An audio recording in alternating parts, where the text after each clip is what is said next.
I'm Jess. And I'm Wes. I'm Jess. And I'm Wes.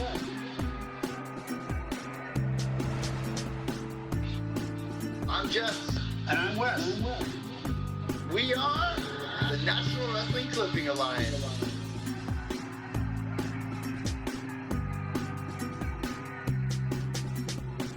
I'm Jess. And I'm Wes.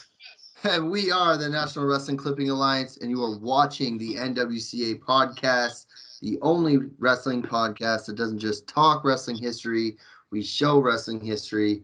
Wes, we're back. We've got 3 episodes down. We're on our 4th one here. We're flying, bro. This is episode 25. A month of special guests. We got awesome people coming on to talk with us and share their stories about professional wrestling on either of themselves or their time with wrestlers or managing and being involved in different promotions around the country. So that's really exciting. Jesse, have you looked at the numbers recently? Numbers are up. They are higher than the Extreme Lotto Max in the States. I forgot what it was called. This jackpot or whatever. The Powerball, I guess. Powerball, yeah. Powerball. Right. The 535,656 million views. So that's awesome. Yeah, sure. And our members are up close to 2,900 now, Jesse. It's rocking. And we finally hit 100 subscribers. 100. Bingo. 11 months in and we hit 100. So not bad. But today we got something big up today. So exciting. We got our first special guest of the many that we have planned. Wes, come on. Introduction, brother. Okay, so yeah, I met Vern quite a few years ago in Waterloo. We went out for a nice supper and we talked wrestling history, which was most bizarre because it brings us basically right to here. How long ago was that, Vance? Thanks for coming in joining with us. Yeah, nice introduction. By the way, this is Vance Nevada is on our show, everybody. So Sorry. Yeah. I would guess that was probably about 5 years ago. Yeah. Yeah. You've come a long way. The first book was excellent. What was the first book? Second book, sorry. Sure. Yeah, you know what? When I did Wrestling in the Canadian West in 2009, I think probably like the second that it was published, I had lots of friends and colleagues and fans from Eastern Canada saying, okay, you've done Wrestling in the Canadian West. When's Wrestling in the Canadian East? And it had been such a monster of a project to put together. I thought, I don't know if I'll ever do another wrestling history book. But then the pandemic hit and all of a sudden there was nowhere to go and nowhere to be, nothing to do. And I thought, well, you know what, I can binge watch every TV series on Netflix, or I can do something constructive. And so we dug in, and fortunately, now it's a lot easier to do the research than it was even 10 years ago, with so many more online resources and even Facebook groups like the National Wrestling Clipping Alliance, where you can start to put together tidbits of stuff and fill in blanks on the weekly schedules of different promotions. And now here we are, Uncontrolled Chaos, a national history of professional wrestling. How exciting is that for you? It must be like a dream come true. I think that, there's points when you get into research, and you guys will know this yourselves as researchers, where, the more that you know, the more you realize you don't know. And you dig in there and you're like, there's so much more to find. I can't possibly go to print because there's still information out there that I didn't uncover yet. But you reach a point where you just have to sort of draw a line in the sand and say, okay, this is the benchmark that we now build upon. Here's what we know as of 2022, and maybe 5 or 10 years down the road. Now we build upon that and say, okay, well, now we have even more information about maybe the Larry Kasaboski territory, which is one of the hardest ones to research. But we had to get something on paper, and I'm very encouraged to hear how well it's been received. Yeah, Jim Cornette talked about it really well in his podcast, went through it, talked all the top matches, I think, with the biggest draws, I'm pretty sure, from the book. And I mean, the research that you had to put in to get the results of everything and everywhere. I mean, just think the Sheik alone had what 300 matches in Ontario in probably like 3 years. Yeah, there's so much, and it's interesting. I was just speaking with someone who's not a wrestling fan about an hour ago, and I mentioned the book, and I said, "Yeah, we talked about the complete history of Canadian wrestling," and he said, "Oh, so you mean the Hearts?" And I mean, yeah, the Hearts are in there, but Yeah. that's one piece of the story, right? Like Yeah, Sure. that's definitely, one side of the country. Stampede Wrestling was a big piece, no doubt. The Stampede Wrestling itself from 1948 to 2008, and I sort of use that as the markers when the Wow. Hart family, either Stu or his sons, were running the promotion, Yep. ran over 8,100 shows. Holy You jeez. know, like that's immense. It's a record that I doubt will ever be surpassed. But the Stampede Wrestling 8,100 shows is of a total 60,000 shows that have been promoted in Canada from 1930 to the present. Mhm. So they're a big part, but there's still so much more of that history that I'm really glad that we're able to get out there for people. Yes, unfortunately, you were in Winnipeg a few weeks ago, and I just couldn't make it out to get you. Or I would have had my copy of my book. I would have had 1,000,000,000 questions for you because I can't wait to dive into it. I know that we and Jesse too. I think you have sent Vern stuff over the last couple of years on different things that we've been digging deep into, especially for the Wild Man Big Bear promotion. And that's how did that work out with his history? You know what? I think when you get the book, I think that you'll be suitably pleased. We have so many promoters. I mean, in the case of Dave McKigney, I mean, he did have the one book written about the territory, but as much as there was some good information on his background up to that point, there was so much more of the story as wrestling fans we know got left on the table. Hmm. Mhm. The adventures and misadventures of being a touring wrestling promoter. Um, that we tried to cover it all, but I mean, in this book, we've got more than 140 different promotions covered, from the territory days, and then really try to do a deep dive on the independents from 1990 to the present, because, and this may be like a personal sticking point for me as an independent wrestler, typically you would see lots of coverage on the glory days of wrestling up to Yes. 1989, Yeah. but then when they talk about the independents, it would be kind of 2 pages, and they'd say, yeah, and wrestling is still active today, and some guys actually make it out and become big stars, and that's it. They don't really talk about the independents. So I really wanted to dive in and talk about the wrestlers who keep wrestling alive now, across the country, because there's so many guys to celebrate from coast to coast. Cool. Yeah, I have a buddy that travels coast to coast and watches independent wrestling. Shout out to my boy at ringside with chops. I went to Quebec actually with him in the summer to watch indie wrestling in Quebec, and it was just a whole other experience than being in Ontario. So it was kind of cool for me to do that. It's really wild. You think about professional wrestling, it's the same everywhere you think, but within Canada, there are these regional nuances. So, the BC wrestling is different from the prairie wrestling, and Ontario is different from Quebec, and the Maritimes is its whole other animal. I think, Yeah. Yeah, and I've had the opportunity to wrestle, almost in every province, not yet Quebec, but it's not too Really. late. We may still get that happening, but I think the my one thing. favorite place of all has always been the Maritimes. Mhm.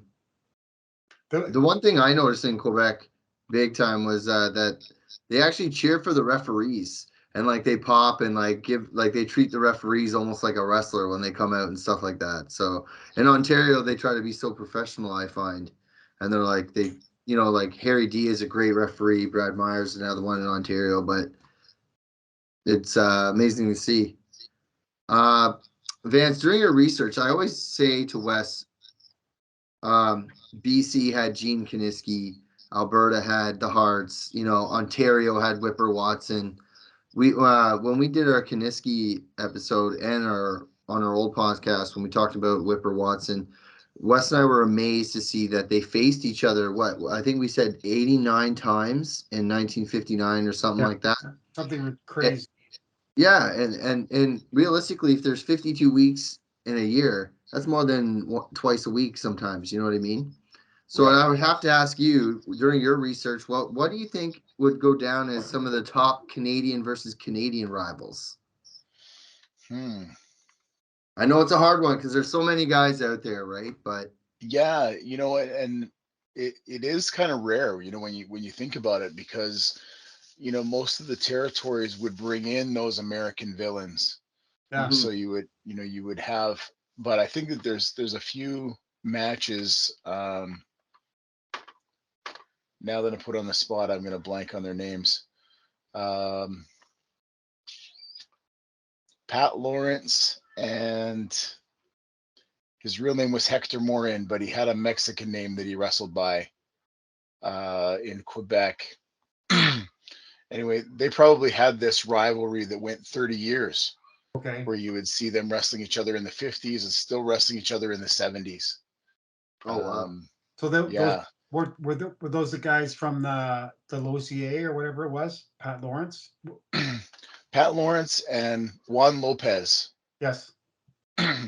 Yeah, so those guys were like two junior heavyweight guys, and you'd see them on the undercards of wrestling shows, on some of the big cards, with the Hmm. major stars, but then they'd also be the main eventers on some of the smaller club shows. So in terms of a long-term rivalry, that would definitely be one that I think is got to be up there in the record books. Wow, that's really interesting and different for sure. yeah, And I pretty would. obscure, probably. Yeah. Yeah, Uh, because I always say that's the same kind of thing as Watson and Kaniski. Because even when after Watson's accident and Kaniski still kind of wrestled, you'd see Watson in the crowd and they would still jaw at each other, right, and keep that rival going. Hmm. I think So, you had some of those pairings where you knew whenever you put those two against each other, it was going to be big box office for mhm. that day. For sure. Uh, so if it's making money, you don't mess with it. Keep it Yeah. going. Yeah. Yeah. So I do have a question for you. Where did you get the name Vance, Nevada? It was kind of a combination of things. So uh, the Vance part actually came from a friend of mine when we were in high school. His name is Charles Dubois, and he's actually gone on since high school to become a fiction writer. Okay. But anyway, he had been sort of toying with this first fictional book, and he had created a character in this book called Vance Madison, and that character was based on me. So Oh, that's really neat. And the name Vance is kind of a cool name. So actually, when I debuted in 1993, that was my wrestling name, Vance Madison. okay. And the promoter at the time and the booker, his name was Doug McCall. He had wrestled for All Star Wrestling in Vancouver in the 80s, Yeah. and now he was back home in Winnipeg, and he was the booker. And he said, Vance Madison sounds like a heel name, and then you're a 17-year-old kid, and all the girls like you. We're going to call you Vance the Kid Nevada. And I didn't know at the time, but it was actually a big rib on me because there was a wrestler in BC in the 80s named Chris the Kid Nevada, and he was the shits. Oh, And so that was kind of their way of saying, "Hey kid, this is what we think of you." okay. But Oh, see. so once I realized it was a rib, I had thought about changing it, but I don't know. I just it was catchy, and whenever you would meet somebody new and you'd say the name, people would be like, "Ah, cool name." And Yeah, for so sure. I'm probably one of the rare wrestlers in Canadian history that's been able to keep the same ring name for 30 years. Yeah. And that's testament to your obvious talent, right? Or And stubbornness. willing to no, willing to travel and willing to work. Absolutely. Yeah. The character that Vance Nevada is has definitely evolved, over time, where he started as this, 17-year-old kid at 160 pounds, and you're Vance the Kid, and you're smiling and had a full head of hair back then. All the girls were swooning over me, and that was great. And as you sort of evolve, and now you don't have the long flowing locks anymore, as you can relate, Wes, I'm sure. Time Oh, to change hard-boiled gears a little bit. Haggerty Jr. over here. A little bit, yeah, a little bit. Wes, that's you, buddy. Yep. Oh, don't Yeah. get upset. It's a sensitive topic. Is Lynn in the room? No. Oh, I always send the wife in to give you a hug, Wes. Or the dog. Oh, yes. We Last got a new episode puppy with and the we were dog. interrupted last week. So I got another question for you.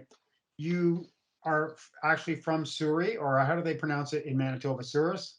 Surus, yeah. Okay. Have you ever wrestled in any other Surrey or Souris's in Canada? Because I know I there's. think well, I wrestled in Surrey, British Columbia. Okay. And I can't remember off the top of my head, but I may have wrestled once for Atlantic Grand Prix and Surrey PEI. Yeah, that's I've been there, and I think struck me just right off the top of my head. I wonder if you'd ever wrestled there. I don't think we did. We usually, when we were in PEI, we would wrestle in Charlottetown and O'Leary. Okay. But I think on the way to O'Leary, we drove through it one time, and I thought, oh, this is kind of neat. It's like my hometown. Neat. Bro, let me ask, why wrestling? I have to ask.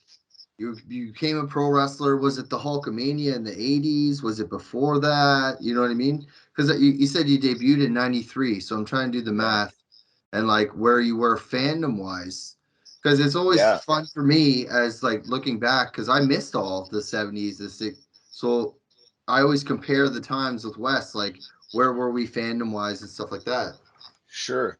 Well, as a kid, wrestling was always on, no matter where I was, because my dad and my uncles were fans and both my grandfathers were fans. So it didn't matter what household I was ever in, wrestling was always sort of peripherally on. And I never really started paying attention until, and this is sort of a nod to Vince McMahon when they did the crossover between wrestling and the A Team in about 1984. Okay. And now wrestlers appeared on the A Team, which was my favorite show. And I'm like, wait a minute. And when you actually saw the comparison of Mr. T, who on the A Team was this big hulking guy, and then you saw Hulk Hogan, who was like a foot taller than him, and you're like, wait a minute, these wrestlers are monsters. Yeah. And so it got me paying attention a little bit more. The first real angle that drew me in was Paul Orndorff turning on Hulk Hogan at Saturday Night's Main Event against King Kong Bundy and John Studd. That's on our poster here by another fan. He wrote that. Yeah. Went out and we asked favorite moments. He said that's one of my favorite moments ever. It was just so, chaotic, compared to anything else you ever saw in sports.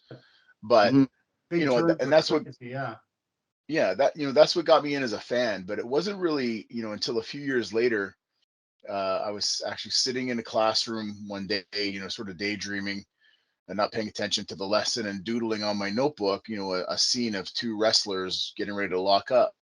Yeah. And the kid sitting next to me looked over and he said, "Hey, you like wrestling?" And I said, "Yeah." He said, "Well, my cousin's a wrestler." And I said, "No way." He said, "Yeah, my cousin is Chi Cruz." And I looked at him, I said, "You're lying." Because I watched Chi Cruz on TV. Yeah. He's from East LA. Like, you don't have a cousin from East LA in Souris, Manitoba. He goes, "He's not from East LA. He's from Hartney, Manitoba." Yeah. And at that point, when I realized, like, hey, wait a minute, professional wrestlers that I see on TV are actually from small town Manitoba. Like, this goal of being a wrestler is not so far fetched. Yeah. And then I learned, like Hartney, Manitoba was 20 minutes down the road from my little town of Souris, but then 20 minutes the other direction was a town called Virden, Manitoba, which is the oil capital of Manitoba. And that was the hometown of Eddie Watts. And then so we started to learn that, Bulldog Bob Brown, he was always billed from Kansas City, Missouri. He's from Shoal Lake, Manitoba. Yeah. And as I started to realize, wow, these guys who have traveled internationally, are Manitoba homegrown guys, then the dream became real. Yeah. And so I started to connect the dots and actually got connected with the first trainer that Eddie Watts and Chi Cruz had worked with in Somerset, Manitoba. The gentleman's name was Ernest Rowe. And he was this stocky old Frenchman who had been a pipeline worker, but he had a wrestling ring in a Quonset out behind his house. It was like Rocky IV. And, I connected with him and I said, "I'm interested to train to wrestle." And he said, "Yeah, sure, come down." And the first day that I came down to train with them, there'd been a carload of guys come up from Winnipeg to train before us. So it was Chi Cruz and Stan Saxon and Robbie Royce and Mike Stone, all these established pros. And we watched them do their workout. And then Robbie Royce stuck around and showed us a few moves. And then they went back to the city, and then we started our training. But it was just this, incredible sort of epiphany that, this is actually something that I could do. And trained with Ernie for, I don't know, I think maybe 2 months, definitely not long enough. But that was sort of the nature of wrestling in that time. It wasn't really organized wrestling schools. It was almost like mafia, right? You sort of learned the basics enough to not break your neck. And then they put you on the road, and you sort of like learned as you went, sort of an apprenticeship. Yeah. And so, every week I'd show up at the Chalmers Community Club in Winnipeg at noon. We'd set the ring up. We'd train for 2 or 3 hours. We'd wrestle that night. We'd take the ring down and then repeat it again all the following week. And that was my my foot in the door. Where's the Chalmers Community Center? Chalmers Community Club is in the Elmwood neighborhood in Winnipeg. East Kildonan, east of the river, very working class neighborhood. It was actually the same venue that had been run a decade earlier by New Brand Wrestling. Oh, okay. The place that started Mike Stone and Rick Patterson and all those guys. So it's kind of like, on a Winnipeg level, kind of the mecca of Winnipeg independent wrestling up till that time. Okay, interesting. Yeah. Jesse, anything else there, brother? Yeah, I do. About the new book. Said you covered a lot of covered the independents. I was curious if any of the names, like, do you follow the independents now yourself, or do you follow the products now out there, or? I try to. There's, comparatively to when I broke in, wrestling was very, siloed. So when we were wrestling in Winnipeg at that time in the early 90s, there was really no crossover of talent to anywhere because we're too far to drive to Southern Ontario. Yeah. The closest place for us to the west was Calgary, and that's a 12-hour drive. And then to the south into Minneapolis, there was a lot of stuff happening in Minneapolis, but first of all, you need to have a work visa to get across there. And if you were able to sneak across the border and get there and work, like at that time, it was the early 90s. So all of the guys who had been making a living as touring wrestlers on the territories in the 80s, those were the guys that were hanging on to the prime spots. You had, the Jim Brunzels and the Tommy Jammer, the Texas Hangman, and all the guys you remember from the late days of the AWA. Yeah. Those were the guys that were sort of monopolizing the Minneapolis booking. So there were no opportunities there. So, you kind of knew what was going on elsewhere a little bit. But what I found is, even now, there really is an east-west divide in Canada. So, if I'm in Winnipeg, I know everything that's going on in Winnipeg, Regina, Saskatoon, Edmonton, Calgary, Vancouver. I might not know too much about Ontario. And the guys in Ontario, wherever they are in Ontario, if they're down in the Niagara region, or they're in Toronto, or they're in Ottawa, they know what's going on in Ontario. They also know what's going on in Montreal.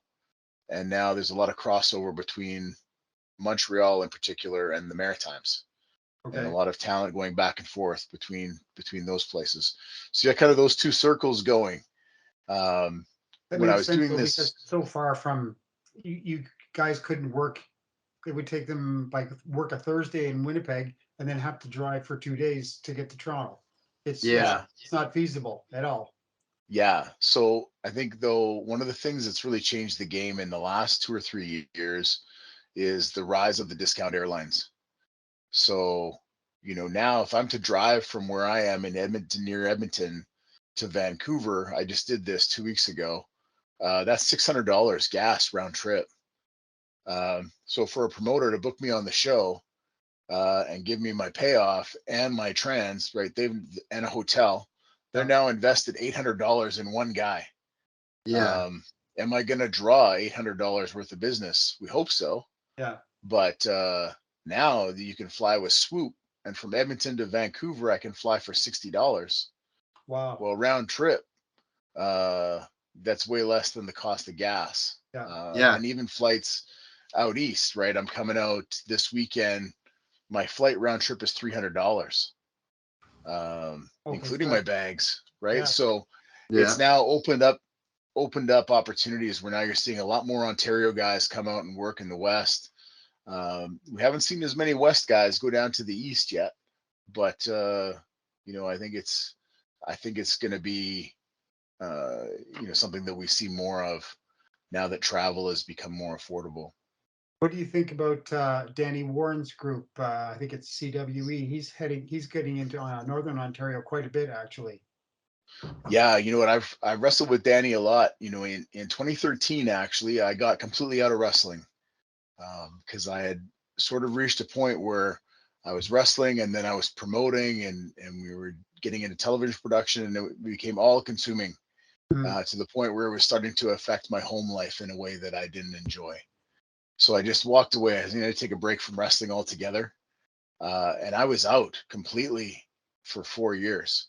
And you would still sort of check in every now and then and see what's going on, get online and still doing the research part and I'd be checking results and doing my thing. But it was actually Danny that got me back in. Okay. So he does these long tours where it's like 26 nights in a row. He starts in Winnipeg, goes all the way to the West Coast, then comes back through Winnipeg, and then ends up in Toronto. And on one of these particular tours, he had a lot of guys getting banged up, as you do when you're wrestling 26 nights in a row. Yeah. So he called me and said, "Listen, we've got a few guys we banged up. We moved them around. A guy that's supposed to be wrestling is refereeing, and we had to, pull this rookie off of the merch table and put this guy over there. We just need a guy to bridge the gap until we get close enough to Winnipeg, to fill the spot." So I'm like, "Well, Danny, I'll help you out, but I haven't wrestled in 5 years by this point. Like, I don't even know if I can still go." Okay. Right. And he goes, "Well, we'll put you in a tag team match. It'll be pretty, low risk. Uh, and away you go." And I had turned him down on bookings probably about 10 times by this point. But when I finally said yes, he was so excited. And I didn't know wheels were already turning. Mm. So when I showed up at the building, I'm thinking it's a one and done. I'm Oh, going to go in there and do a tag and go home. And as soon as I got to the locker room, he's like, "Okay, here's how we'd like to set up the return." I'm like, "Whoa, whoa, whoa. Wait a minute. we're not we're not talking about return yet. Like, I might go out there and completely make a fool of myself because I haven't been in the ring for a long time." And anyway, what we said is, "Listen, let me go out there and if it feels okay and I don't feel like I'm gonna die, we'll sort of play it by ear. Call it in the ring, yeah. as it were." And we got to the end of the match, and I was like, "Geez, you know what? It felt pretty good." I was a little bit winded because I didn't have sort of the ring cardio, Yeah. but I didn't feel hurt. And so we cut the angle for that next time that tour was going to come through the town. But now in the meantime, I've like really indicated I've played my hand.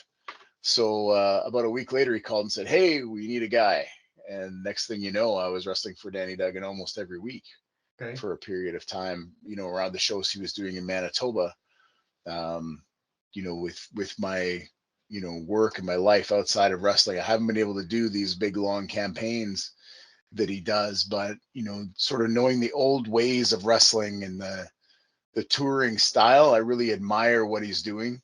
I think it takes a lot of guts. It's a lot of risk financially, Yeah. physically, to do what he's doing, to put his trust that much in some of those people in those towns to put up the posters and hustle tickets when you're not there to monitor. And I know those stresses as a promoter where, when you're running a town, like you're constantly putting out fires and monitoring the situation on a weekly basis. And so as a result, like he's gone to towns where it's been a financial disaster. But he's, found ways to keep going. And I certainly respect the hell out of him and really admire his guts. Good. Good. Yeah. He seems like a good guy. I just briefly spoke with him and with Marty. You know Marty, right? I know Marty very well. Yeah. I'm sure you do. And Marty's an excellent guy. He welcomed me to Winnipeg with open arms. It was really, really nice to see him at a CWE show. So that's been a treat for sure. And our good friend Terry Mashalik, right? Yeah, absolutely. We have to name drop every once in a while. Not that we don't name drop you because you're on our show. That's totally cool. But Yeah. I have a quick question. So when you're doing all this research about the Canadian history for the new book, uh, I mean, Canada has a lot of historical moments. I learned in AC's book, his first one about Toronto, about Whipper and Nandro Singh having the cage match in Toronto. You know, you have the Montreal screw job. West, don't even look at West because he hates everybody in wrestling history, like all the good Sure. guys, like Shawn Michaels and stuff. So, Sure. but did anything during your research like surprise you or shock you in a way you're like, oh, damn, that's actually kind of cool to know that, Canada held the first 2 hour Raw or whatever. You know what I mean? Yeah, I think the thing that would surprise people the most is people will talk about the Montreal screw job as sort of that moment, right? This scandalous moment. And in the last generation, yeah, it was a big one. mhm, But it definitely wasn't the first scandalous moment in a Canadian wrestling ring, with a title change that was suspect. yeah, I mean, it happened with Buddy Rogers and Lou Thez yeah, in Toronto. And Canada was viewed as a place where, the controlling interest of the NWA knew that all of these guys had allies at all corners of the alliance somewhere. So, if you were going to do something to screw over Buddy Rogers, you can't do it in New Jersey or New York. yeah, He's got too many allies there, right? So let's do it in Toronto because Buddy Rogers doesn't have any people in Toronto. We can control the scene if it gets out of control. Uh, we can deal with that, right? We can have but even before Rogers and Thez, Ed Strangler Lewis was double crossed in Canada way before that, really, and came back into the locker room, fuming mad and ready to address that situation to find that the promoter was sitting there with a bunch of goons, oh, and daring him Right. to Oh try it, yeah. you know.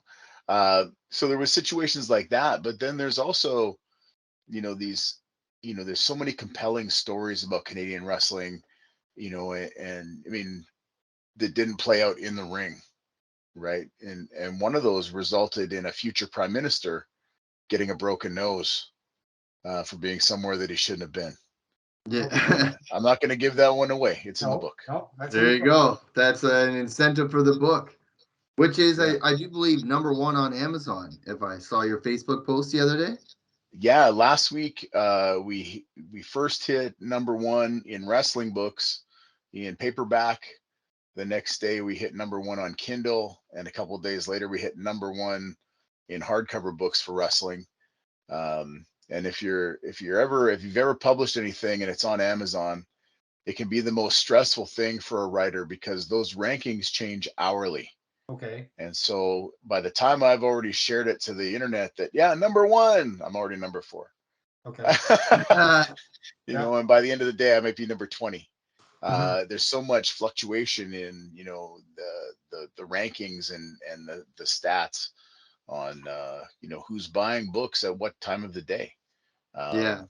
Yeah, but definitely Jim Cornette played a big role in helping it really get going on Amazon. The coverage that he gave me on the Jim Cornette experience really shot it into orbit. And at this point, I still have no idea what that #1 ranking means in terms of number of Yeah. books sold, yeah, and I won't know probably till the middle of December. But okay, the book has been selling really well. Like out on the road, we've been pretty aggressive. My wife is certainly letting me know that she would like me to come home sometime. But we would have back-to-back weekends where, one weekend I'm in Kelowna, Vancouver, Langley, overnight drive home on Sunday to be wherever I need to be Monday morning. Following weekend, Saskatoon, Winnipeg, overnight drive home. because I got to be home in time for trick or treating. With the youngsters. Then even now this week is Friday Ottawa, Saturday Sunday Oshawa, home Monday, following weekend in Nanaimo on Vancouver Island. Then we'll weave back all the way to Cornwall, Ontario for the middle of December. So it's a busy schedule, but it's been really fantastic to see just how much enthusiasm there is about the book.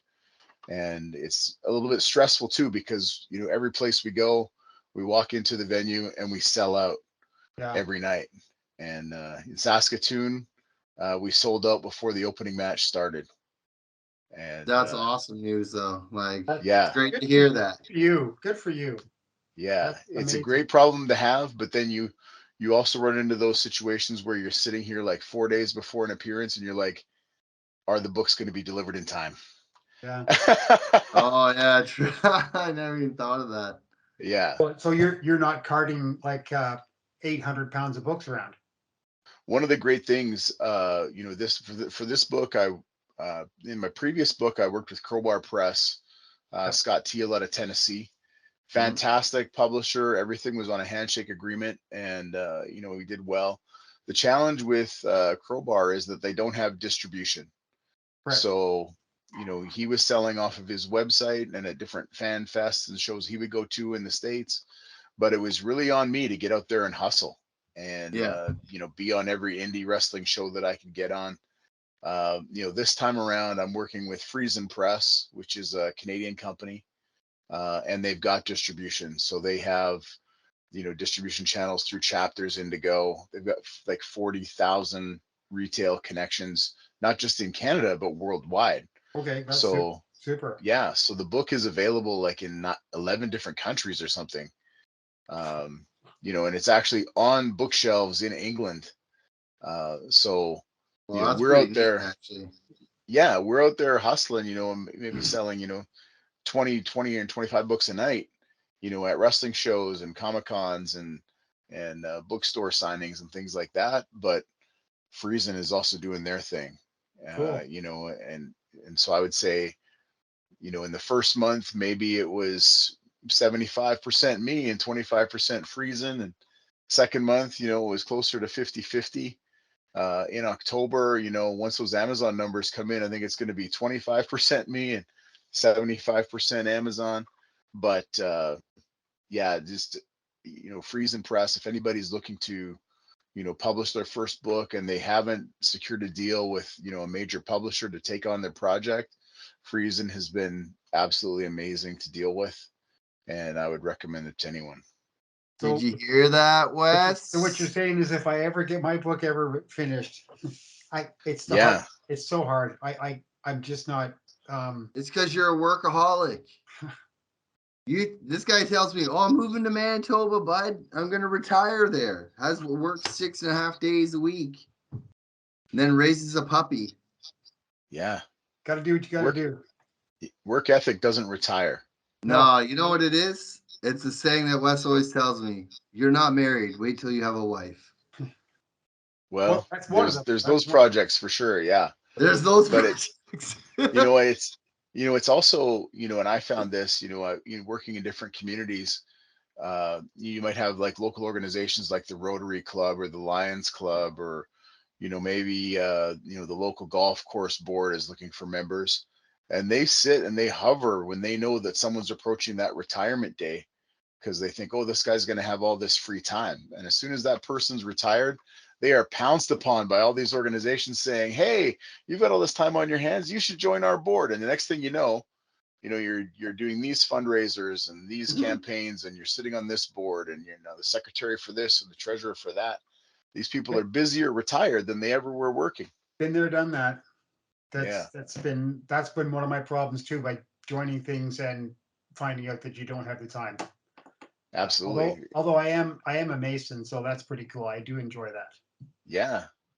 I think it's kind of a case, not unlike being a wrestler, when the bookings are still coming in, you're like, well, yeah, I'm going to have to tape that up and ice that up, get some Ben Gay on this shoulder, keep going, but I'm in demand. So, Let's get out there. As you know, when you're in demand, you're in demand, right? Yeah, We look at some of the things that happen. I don't know if you can't compare, but we're looking at some of the things that happen on our Facebook pages sometimes, and you don't believe that people would be that interested in something or that ecstatic by getting something that they just forgot about or they haven't seen for 40 or 50 years or whatever, right? And it's so compelling to keep going. You know, absolutely. in your case, you're not a spring chicken anymore, but you're keeping going, and that's testament to probably your physicality and your body makeup, right? I think, it's also, particularly when you get into wrestling research, and this is something you guys will definitely be able to relate to, is, you're maybe like scrolling Facebook and you have a few groups that you like to check in on and see, and what's new. And you'll find that one clipping and you say, like, I've never found that clipping. Where did that guy find that clipping? Now you're on the research to say, okay, well, is that newspaper now online electronically somewhere? Yeah. And then you're down the rabbit hole. When I was working on this book, um, found that there was a lot more papers that were available online. So you'd be getting the subscription to newspapers.com or newspaperarchive.com, Yeah. for a month at a time, and you would dig in, and I would go hard.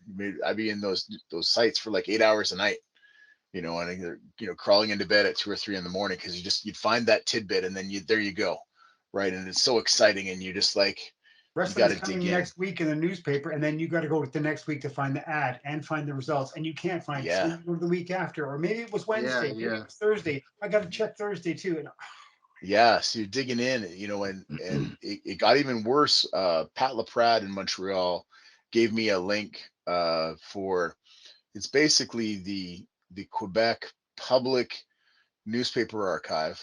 yeah, So you've got every newspaper in Quebec. The challenge is it's in French, right? So you have to find the ways to search those key words. You can't just put loot, yeah, right? Because you're going to get every time they mention loot. So a lot of times you'd be like, oh yeah, there's loot. They're talking about politics, right? About this Yeah. big political struggle for a riding seat. But when you or would the find TV, those, TV listings. yeah, yeah, that's the worst. But when you would find something like loot ce soir Mhm. as your key phrase, and then you would dig in, and then you start to find the rhythm. And the challenge with Quebec, particularly from the 30s to the early 60s, is that there was so much wrestling happening.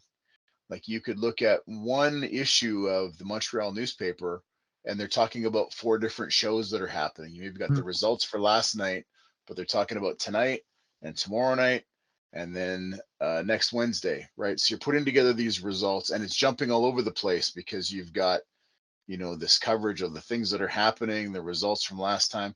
So it's all over the place, and I'd have like 2 screens going. So here's the page with the internet, and I've got 2 pages going here with the Word document, and there's so much content to find. You worry that if I stop looking right now, will I remember where I was, and will I still be on that hot vein Yeah. of stuff, right? So um, yeah, but it's riveting and it's fascinating. Probably in the same way that some people like baseball, right? Mhm. If you're not a baseball fan, watching baseball is the most boring shit ever.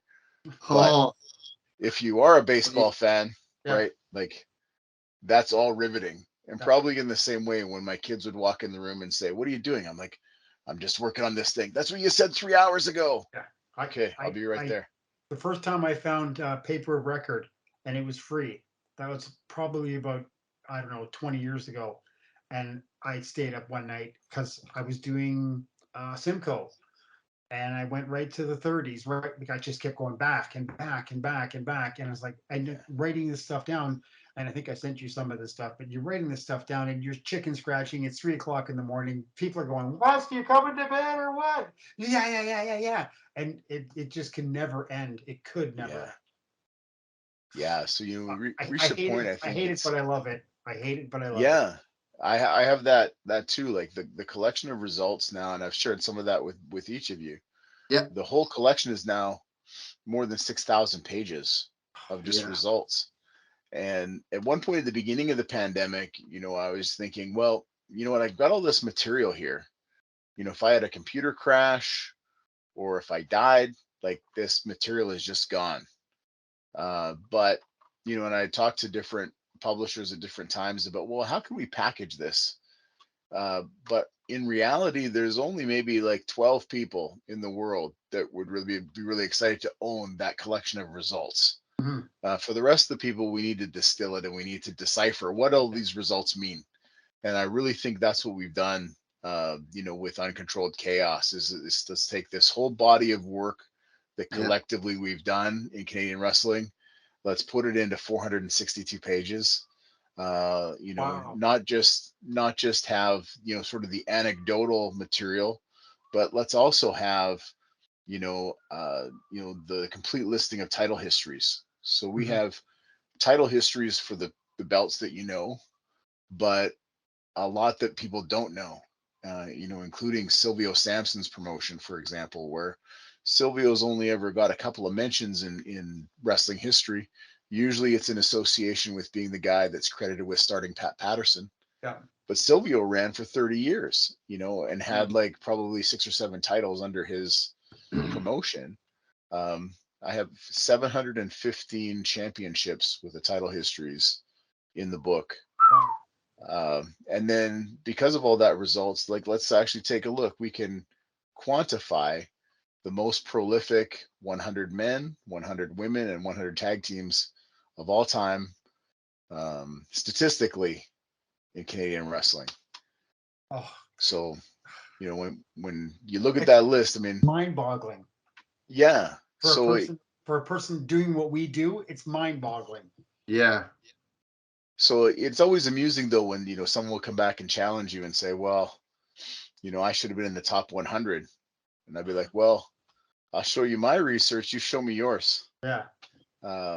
In their mind, they were a much bigger deal than maybe the records reflect. Yeah. And you gotta figure, yes, people's memories do skew things, right? Sure. I know I've sent you over the years all sorts of stuff on McKechnie's promotion, and it seems like this unbelievable amount of stuff, but in reality, it's nothing compared to the big picture, right? It's just a promotion that ran for a long time, but he didn't run in the winter hardly. It was Yeah. mostly just the summer. So I think that, there's, when I look at it, I think, Kasaboski, I mentioned him earlier. I think that's one promotion where, we only maybe have half of what he actually did. So when you look at that list of the top 50 promoters, or promotions by number of shows that we know that they promoted, he still has a very fair representation there, but probably his number is much higher. So down the road, if there's ever a sequel, right, we'll see, oh, Larry Kasaboski's an even bigger deal than we thought last time, and we already thought he was a big deal. yeah, we delve into, because we find stuff not all the time, and it's rare new Kazaboski stuff comes up, but we do find it once in a while. Maybe a new one every 6 months. So you can't hold on for those. And the other thing is that some of that material is out there. I think it may be maybe Pembroke or North Bay, one of those local archives has the material, but they don't have it electronically. They said, yeah, we've got a huge stack of posters here, but we don't have the resources to let anybody like sit there and scan them or take pictures of them and send them to you. If you came here though, we would give you access to it. Yeah. So I think that there could still be research done, in the same way, like when I was researching all the results up to now. If I knew I was wrestling in Regina on Friday night and I needed to be at the arena by 5 o'clock in the afternoon, I would show up in Regina at noon and go to the library for 3 or 4 hours and still make it to the arena on time, with my notebook with all the scribbles in it. Now it'd be, as I'm out promoting this book and happen to find myself in Pembroke or North Bay, well, let me get there in time so I can go with my digital camera, save myself a lot of scribbling, take all those pictures, and then I'll come home and transcribe. Yeah. I went to Orangeville Library once just for something to do, and did what I did, got all the newspapers out, the microfilms and everything, done that, and again, after the fact, you learn something else, right? Oh yeah, they've got a whole pile of stuff. Well, I asked someone, but I obviously didn't ask the right person, or didn't make an appointment to see someone or something like that, right? I just maybe didn't know Yeah. what questions to ask. And yeah, we got a whole pile of stuff. There's like half a room of stuff that we just got sitting here, and they're not going to give it to you, but I would have had access to it. And like, oh man, what, And and some anything like that's one of a kind, right? and sometimes it's in the most surprising of places. So, for example, the University of Saskatchewan in Saskatoon has an immense collection of professional wrestling memorabilia. So they had a guy on staff there for years. His name was Neil Richards, and he was, specifically in the special collections department of the library, and had a budget, and just started amassing all of this material. So old wrestling magazines and wrestling books and Stampede wrestling programs, and Yeah. um, there was that magazine that was published in Quebec in the 80s, um, for international. Okay. Yeah. They had a whole bunch of issues of that as well, and it's just like I could probably be here for 2 or 3 days. Yeah. And it's just like you wouldn't expect it in Saskatoon Mhm. of all places. Didn't you say Dave Moeller when you met him, Wes? He had a big collection like that. Yeah. Dave's got a bit of a collection. Yeah. I just met Dave a couple weeks ago in Okay. Winnipeg. We've been corresponding a lot. Actually, he actually bought when I was leaving Manitoba to come west. I had a bunch of stuff that I hadn't unpacked in years, and I just sold it all as a lot to a dealer out of Winnipeg. Dave bought it all. So probably the box went in, didn't nothing came out of it. Dave took it all. So now every now and then Dave will email me and have like a random picture of me, like when I was, in my early 20s. Mhm. Like, look Yeah. at this picture I've got. Or I think Dave actually has like a ring jacket that I used to wear, Okay. back in the 90s. But fascinating guy, very passionate about this subject matter, Yeah. much like He's we all are. about Manitoba right now. I've sent him. He sent me a box, and all I had, and in return, I just sent him everything and I had on Manitoba. And he's Yeah, like, "That's all I want, man." He's like, if it's a fair trade." He's like, "This is my goal, my subject." So I'm like, yeah, "Whatever I can do to help, buddy. Like, it doesn't bother me." And I ended yeah. up It's with a lot of '90s WCW clippings just for you, Wes. Yeah.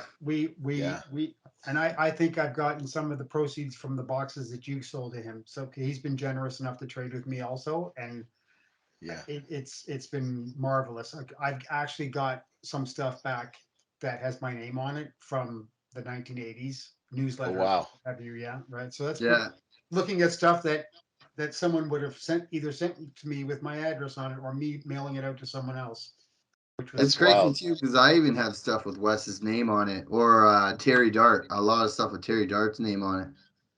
There's a lot of really really cool stuff. I mean, over the last year, some of the things that have come to my attention, or as people knew I was working on the book, and maybe they were moving themselves or they're downsizing, they'd just come to my house and they'd just bring these boxes of stuff and they'd say, oh, "Hey, you're a collector," and so now I've got this like 3 photo albums full of like promo publicity photos of wrestlers from the 80s. Or mhm.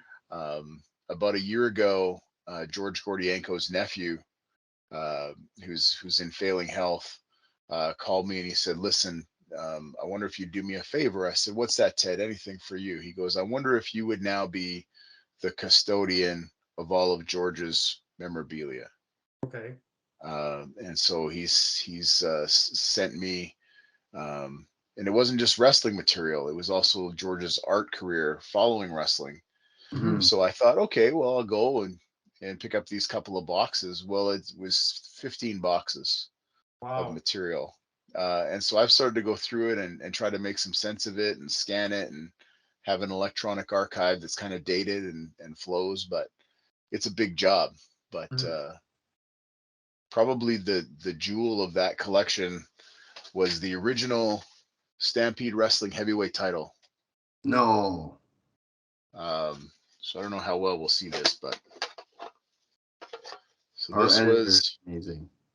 yeah, this was the Dominion Heavyweight Championship awarded, contested in 1955 in Alberta, and it's all engraved. Yeah, that's pretty awesome. George Gordienko beat Con Bruno, Don Lee, and Adrian Baerjean to win what was at that time called the Alberta Gold Belt. Okay. So it's just kind of one of those pieces that, someone could walk into this room and be like, oh, that's not the coolest thing you've got in this room, but us guys would know. Yeah, and that's definitely. pretty wild. It's like I was at a show when we sponsored a couple weeks ago or a month ago now. And the guys, I brought my Wildman poster. And the guy's like, oh, I like that. I'm like, cool. Yeah, man, they're pretty sick. Like, they're pretty significant for our history in this province. He goes, well, how much do you want for it? It's not for sale. He goes, everybody's got a price. I said, fine, $2,000. He's like, $2,000. I said, I don't have another one. Yeah. Right. Mine's a 70s one, according to Wes's research. Yeah. With Bobby Heenan on it. So sure. Good That was luck 1973. Yeah. Good luck finding another one. Impossible. Yeah. Well, Vern, give yourself a shout out there for the book and where you can find all your books. With you, having you on our show, on our little tiny little podcast here, and thank you very much again for agreeing to come on, and all the best of luck, and hopefully Jesse gets to see you this weekend. Yeah. I mean, you got a big book tour coming up, or you're still on, so I'm planning on coming. You're coming to my hometown. It's literally a 5-minute drive, so definitely want to come out and see you for sure. Yeah, so of course, the book is easy to find on Amazon in hardcover, paperback, or ebook formats. You can also find it directly from the publisher at uncontrolledchaosbook.com. So it's easier to go to Amazon. And you find me on Facebook as well. There's a really fantastic, I think, following now for the book, facebook.com/uncontrolledchaosbook. You can see a gallery of everybody from Kevin Owens to Jimmy Hart, and some of the current generation guys as well who have endorsed the book, and it's been really fantastic. And we're hoping to get a couple copies so we can put them up on our bookshelf too. Yes. Yeah, I can see a spot right there where one could go. Right beside. Right beside that other book by that guy named Vance. Yeah. Jeez. Cool. Jesse. Well, I guess that's it for now. Until next week. Next week, I do believe it'll be Memphis next week. No, it'll be UK next week. Memphis, UK. Is there a Memphis in UK? Is there a UK in Memphis? I don't know. I don't know what's next week. We're lost. We're so friggin' ahead. It's insane. It's nice to be ahead. Nice, always be ahead. Yeah. Until next week, we just want to say one quick thing. Thanks to Johnny G for editing our show. The man behind the scenes, always making us look good, sharpen us up. Grand River Tea, use that code NWCA at checkout. Save 15% off grandrivertea.com or .ca. Yep. Dot what? You just said dot. Dot. Holy. I don't got the That's cup. what happens when you got a senior citizen as a podcast partner. I'm not a senior citizen yet. I'm close. What? Oh, never mind. Don't let me answer that for you. Yeah. Until next time, I'm Jess. I'm Wes. And you just watched the NWCA podcast. Till next time. Ciao for now. I'm Jess. And I'm Wes.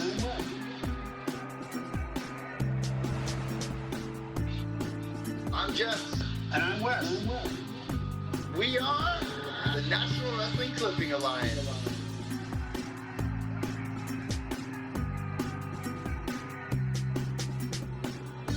It's the NWCA podcast.